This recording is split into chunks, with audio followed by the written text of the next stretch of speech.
Hey, today I'm going to talk about GreenPeace and Nestle.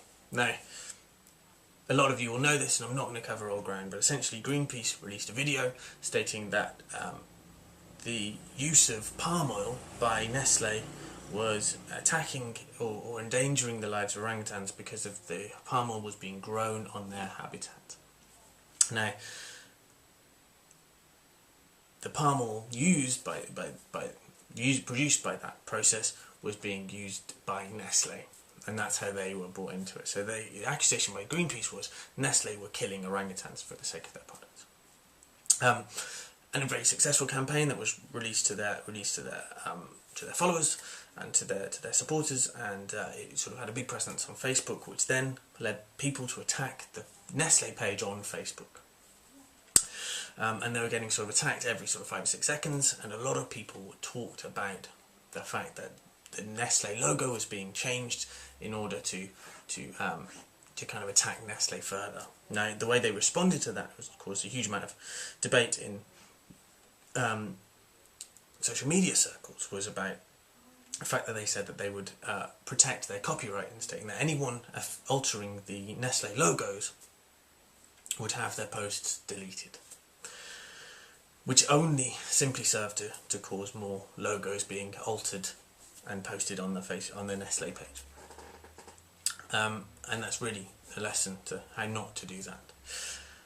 But I think the bigger problem was GreenPeace sent out this message, and they stated an accusation, and people went to a Nestle site and received nothing in return.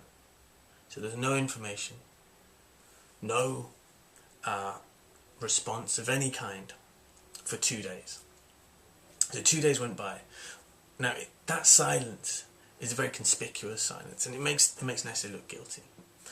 And what they had to do after those 2 days was state that they were no longer going to use the palm oil supply that were in question in the GreenPeace video, and that by 2015 they would use certified sustainable palm oil. So a huge victory for GreenPeace by attacking Nestle. And they also, and the heat on Nestle has reduced. Now what GreenPeace did was they used Nestle, a well-known kind of company with a huge number of people who already find offence with them, already find a problem with them, and they used that kind of momentum in order to attack Nestle.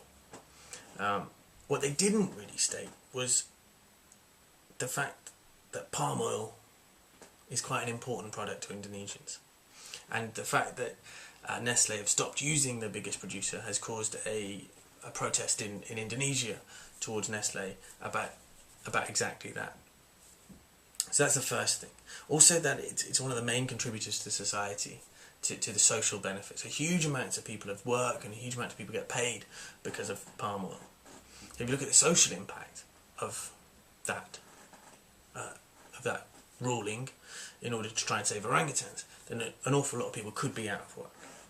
So GreenPeace haven't really stated the whole case.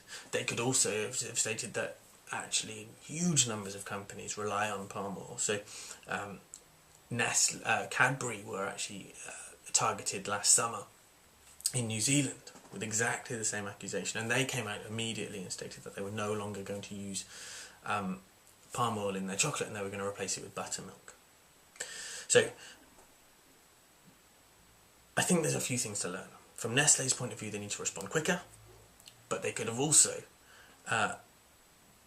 they should have been ready because of the Cadbury case a year before.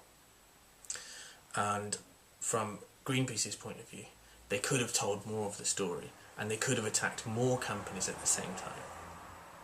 And because if it's an issue with, if it's genuinely an issue with palm oil use and orangutans, then actually there's a whole number of very important, very large organisations that could have been targeted, and they could have struck off a number of them at once. But they chose not to. So I think there's something to be learned there, that it could have been a sustained attack against a number of organisations, but from the organisation's point of view, they could have been ready. So that's this post for this week.